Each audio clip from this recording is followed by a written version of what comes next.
Regresé a casa esa tarde con el dolor constante en las manos que me había perseguido durante semanas.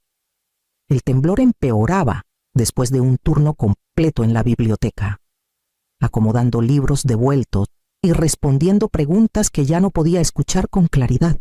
Dejé mi bolso en la encimera y le dije a Clara, con toda la suavidad que pude, que estaba pensando en dejar el trabajo.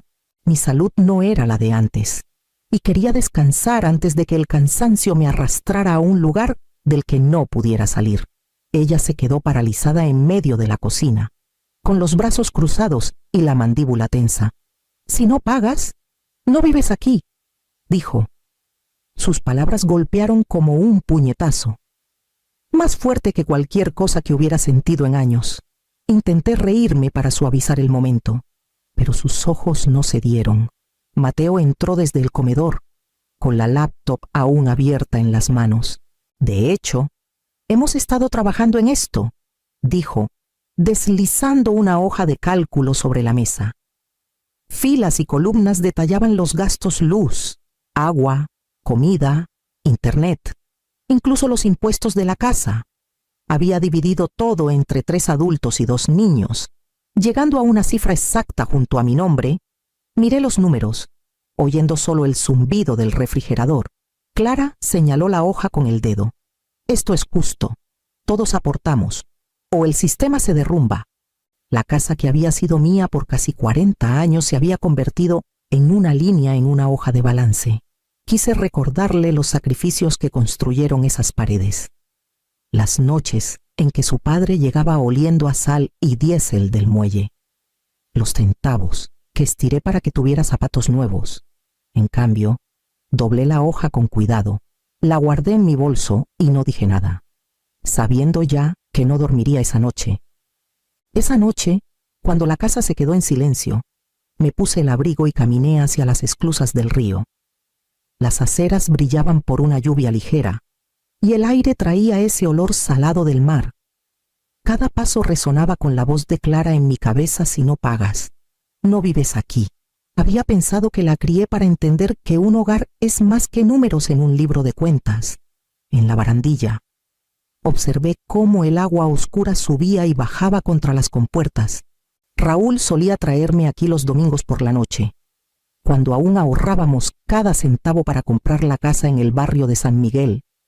Señalaba los barcos pesqueros esperando su turno y me decía que nosotros también ganaríamos nuestro lugar, con calma y paciencia, sin importar cuánto tiempo tomara.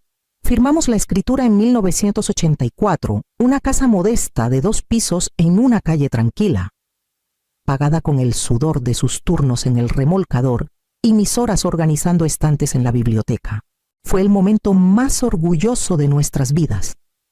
Recordé pintar el cuarto de Clara de un azul cielo, con Raúl sosteniendo la escalera mientras ella giraba en círculos en el suelo, demasiado pequeña para saber lo que nos había costado. La casa debía ser su cimiento, no un arma. Los graznidos de las gaviotas me trajeron de vuelta. Mi aliento se condensaba en el aire y me di cuenta de que no podía seguir vagando por los días, dejando que otros dictaran cómo existía bajo mi propio tejado. El silencio había mantenido la paz, pero también me había borrado. Junto al agua, hice un voto silencioso: trazaría la línea, aunque eso significara cambiar todo lo que pensé que conservaría hasta el final. Regresé a casa, sabiendo ya lo primero que haría por la mañana. A la mañana siguiente, subí al ático, donde el aire siempre olía a polvo y cedro. Cajas alineadas en las vigas llevaban la letra de Raúl: bitácoras del barco, recibos, impuestos. Saqué la caja marcada documentos de la casa y la puse en el suelo. Adentro estaban los registros de una vida vivida con frugalidad: recibos de la hipoteca, bonos de ahorro, estados de cuenta desvaídos. Cada papel era prueba de noches en que elegimos frijoles con arroz para que Clara tuviera tenis nuevos para la clase de educación física. Recordé el invierno del 87, cuando Raúl trabajaba turnos dobles en los remolcadores durante la huelga de los estibadores. Llegaba con los ojos hundidos, los nudillos agrietados por las quemaduras de las cuerdas, y se desplomaba en la silla mientras yo servía las comidas modestas que armaba con cupones. Por las noches, cosía a destajo, remendando uniformes, haciendo dobladillos, cualquier cosa que trajera unos pesos extra. La máquina Singer traqueteaba hasta la medianoche mientras Clara dormía, sin saber que cada puntada pagaba sus boletos para excursiones escolares y fotos de fin de curso. Lo hicimos sin quejas porque creíamos que valía la pena, y valió. La casa de San Miguel era la prueba de nuestra resistencia. El tejado que cobijó cada cumpleaños, cada rodilla raspada, cada fiebre nocturna, bajo los recibos de la hipoteca, estaba el sobre que Raúl preparó antes de que su salud cediera. Un documento de fideicomiso con mi nombre como única fiduciaria. Bonos que habían madurado, un certificado de depósito, la escritura de la casa, libre de deudas desde 2014.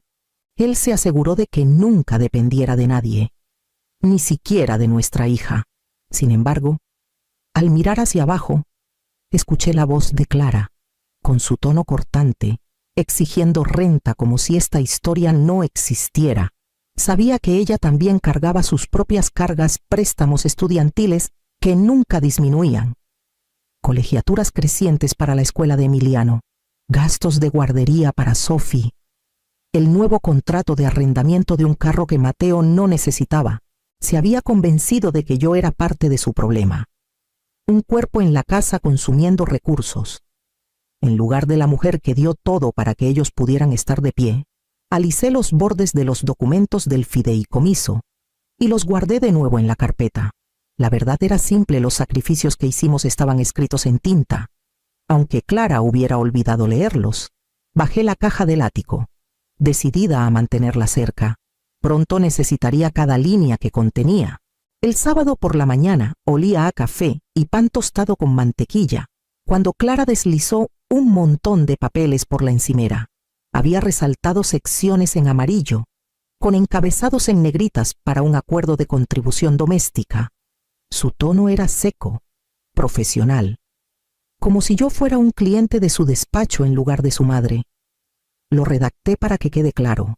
Dijo: 900 pesos al mes cubren luz, agua, comida y una parte de los impuestos de la casa. Así todo queda justo. Mateo estaba cerca, con los brazos cruzados, asintiendo. Así no hay confusiones. Todos sabemos cuánto toca. Tomé la primera página y vi líneas para mi firma, espacios que me convertirían en inquilina en la casa que Raúl y yo compramos con tanto esfuerzo. Antes de que pudiera responder, Sophie entró en pijama, con el cabello enredado por el sueño, se apoyó en la encimera y miró el papel. ¿Por qué la abue tiene que pagar por la casa de la abue?, preguntó con una voz curiosa, sin acusar. El silencio que siguió pesó más que cualquier discusión. Las mejillas de Clara se sonrojaron. Mateo carraspeó, y yo doblé el contrato con cuidado antes de dejarlo en la mesa. Necesito tiempo para revisarlo, dije, manteniendo la voz firme. Es importante que entienda a qué me comprometo. Clara resopló. No es complicado, mamá. Es solo justicia. Aún así, respondí, quiero tomarme mi tiempo. Llevé los papeles arriba, los guardé en un cajón de mi escritorio y me senté un largo rato mirando la pluma fuente vieja de Raúl junto a ellos. Luego abrí mi celular y escribí un mensaje breve a Valeria Cruz, la agente inmobiliaria cuyo número había guardado meses atrás. Llámame el lunes por la mañana. Asunto, la casa de al lado. Pulsé enviar. Cerré el cajón y bajé a llenar mi taza de café como si nada hubiera pasado. Ya trazando un rumbo diferente, el lunes por la mañana caminé por la avenida principal de San Miguel, pasando por las fachadas de ladrillo y las vigas de madera antigua, hasta llegar a la oficina de Valeria Cruz. Me recibió con una sonrisa cálida, de esas que cargan más paciencia de la que la mayoría ofrece hoy en día, y me guió a una silla junto a la ventana. Recibí tu mensaje, dijo, abriendo su laptop. ¿Estás lista para vender? Negué con la cabeza. No vender. Quiero comprar. La casa de al lado, la de los Vargas. La quiero a mi nombre, sin financiamiento. lo antes posible. Sus cejas se alzaron ligeramente. Luego se inclinó hacia adelante. ¿Hablas en serio? Saqué un sobre de mi bolso y lo deslicé sobre la mesa. Adentro estaban los estados de cuenta del certificado de depósito que Raúl había preparado antes de fallecer, ya vencido, junto con los bonos municipales que habíamos guardado por décadas. Prueba de fondos, clara como el día. Puedo cubrir una oferta en efectivo, dije. Acepto inspección, pero renuncio a la tasación. Quiero un trato limpio y cerrar rápido. Valeria revisó los papeles, su expresión pasando de sorpresa a admiración. Esto es más que suficiente. Con esos términos, tendrá su atención. Me senté más derecha, el peso en mi pecho aligerándose por primera vez en días. No se trataba de rencor. Era sobre volver a pararme en mi propio terreno, aunque fuera al otro lado del seto. Valeria tecleó rápidamente, redactando el esquema de una oferta. Pediremos una contingencia de inspección de 5 días, 2 semanas para cerrar. El efectivo habla más fuerte que cualquier otra cosa ahora. Asentí. Bien, hagámoslo. Cuando salí de su oficina, la llovizna había parado, y por primera vez en semanas sentí el suelo firme bajo mis pies mientras regresaba a casa, sabiendo que el próximo paso lo cambiaría todo. Al día siguiente, Valeria me llevó a recorrer la casa de los Vargas. Al entrar, percibí el leve aroma a resina de las vigas de cedro, viejas pero bien cuidadas, que me recordaron al astillero donde Raúl trabajó alguna vez. La luz del sol se filtraba por las ventanas orientadas al sur, dibujando una franja cálida en los pisos de madera. La cocina estaba pasada de moda, pero la estructura era sólida. Y en el patio trasero, un garaje independiente insinuaba la posibilidad de una casita extra. Podía imaginar a Emiliano colgando luces para un proyecto escolar allí, a Sophie dibujando con gis en la acera.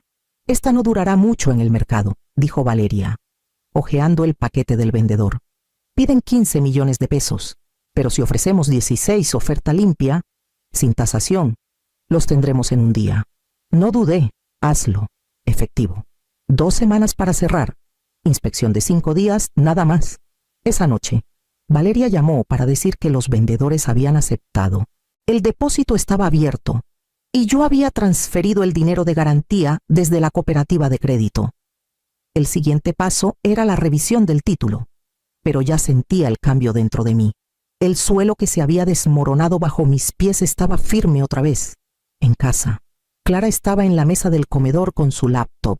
Más tarde esa noche, llegó un correo a mi bandeja factura de renta mensual. Había desglosado comida, servicios y servicios compartidos del hogar. Lo leí 2 veces. Luego hice clic en responder. Gracias por las cifras. Nada más. Cerré la laptop y subí a leer. Con una calma asentándose en mí, no necesitaba discutir. El verdadero libro de cuentas ya estaba equilibrado a mi favor. En los días siguientes, noté la tensión en la voz de Mateo cada vez que sonaba el teléfono.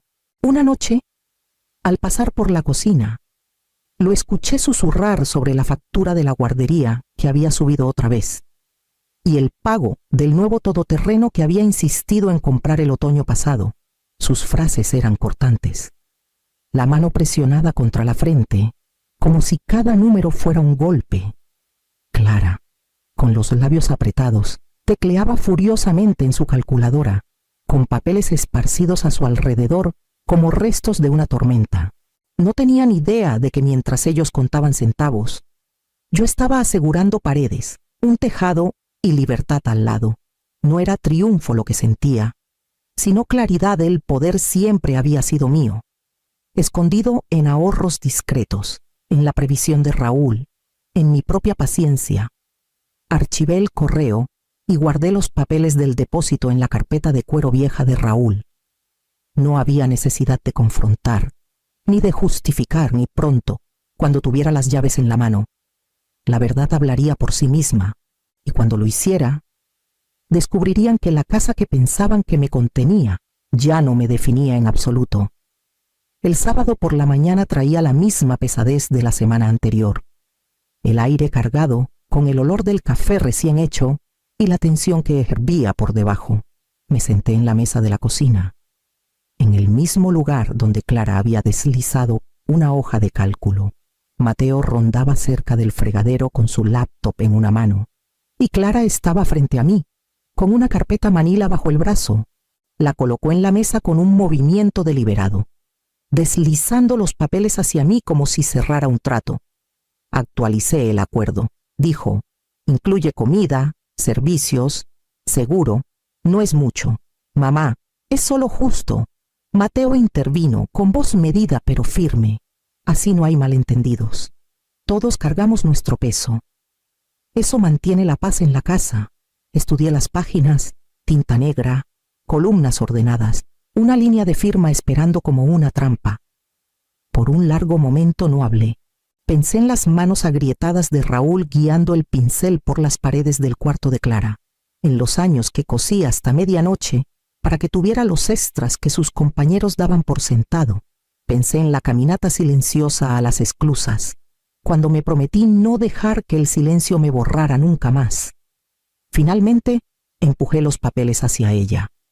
Tienes razón, dije suavemente. No viviré aquí sin contribuir. Sus hombros se relajaron.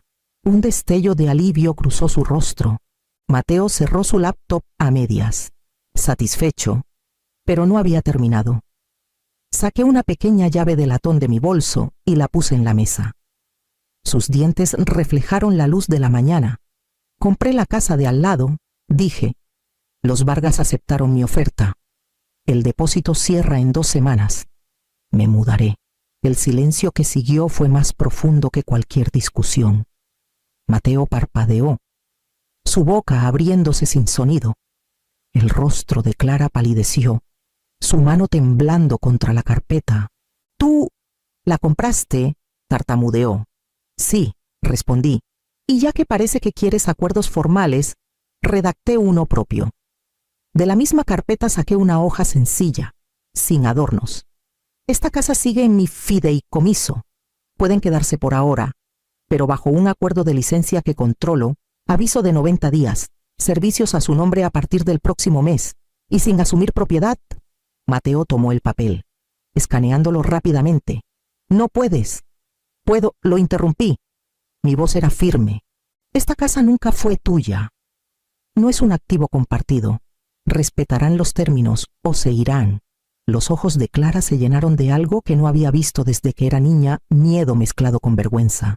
Se aferró al borde de la mesa. Mamá, tenemos a los niños. Pensamos. Pensaron mal, dije. Confundieron generosidad con obligación. En ese momento, Emiliano entró, con el cabello revuelto, sosteniendo un balón de fútbol contra el pecho. Miró la postura rígida de su madre, mi rostro tranquilo, y luego la llave brillando entre nosotros. «Abue», preguntó, «¿seguirás arropándome si vives al lado?» Extendí la mano y le alicé el cabello. El gesto me ancló. «Claro», dije, «solo tienes que tocar la puerta. Siempre abriré». Los pasos de Sophie resonaron en el suelo, y deslizó su pequeña mano en la mía, sin preguntar qué pasaba. Los niños a menudo sienten lo que los adultos son demasiado orgullosos para admitir. Cerré la carpeta, recogí mis cosas y me puse de pie. El momento había terminado. Los términos estaban establecidos. No había alzado la voz. No había suplicado. No había justificado. Simplemente había elegido la puerta que era mía para abrir. Y mientras regresaba a mi cuarto, sentí el peso de décadas levantarse, sabiendo que el próximo capítulo de mi vida comenzaría una reja, un jardín, un porche de distancia. En semanas, el cambio fue evidente. La primera factura de servicios a nombre de Clara llegó al buzón, y escuché la aspereza en su voz cuando la abrió en la encimera. Mateo intentaba ocultar su frustración, pero la arruga en su frente se profundizaba cada vez que llegaba otro sobre, sin que yo cubriera silenciosamente lo que siempre había estado a mi nombre. Los números subían más de lo que ambos habían admitido en voz alta. El pago del nuevo todoterreno aún exigía su parte, y las cuotas del programa extracurricular de Emiliano no disminuían. Vi a Mateo paseando en el porche una noche, con el celular pegado al oído, susurrando sobre aplazar algo hasta que llegara su bono. Clara, detrás de la cortina, con la calculadora en la mano, sus ojos saltando como si los dígitos pudieran traicionarla. Los vecinos me detenían en mis caminatas cortas al mercado. ¿Por qué la mudanza? Elvira, preguntaban amablemente, mirando entre mi antiguo porche y el nuevo. Antes de que pudiera responder, Clara a menudo interrumpía. Mamá solo necesitaba más espacio, decía, forzando una sonrisa, pero su voz se quebraba. Y los vecinos, muchos de los cuales nos conocían desde hace décadas, parecían poco convencidos. Sus asentimientos corteses no podían ocultar la incomodidad. Por las tardes, empecé a escuchar golpecitos en mi puerta trasera. Sophie apareció primero, con la mochila deslizándose de su hombro, preguntando si podía hacer su tarea en mi mesa de cocina. Unos días después, Emiliano la siguió, con el balón de fútbol bajo el brazo, diciendo que quería practicar en mi patio.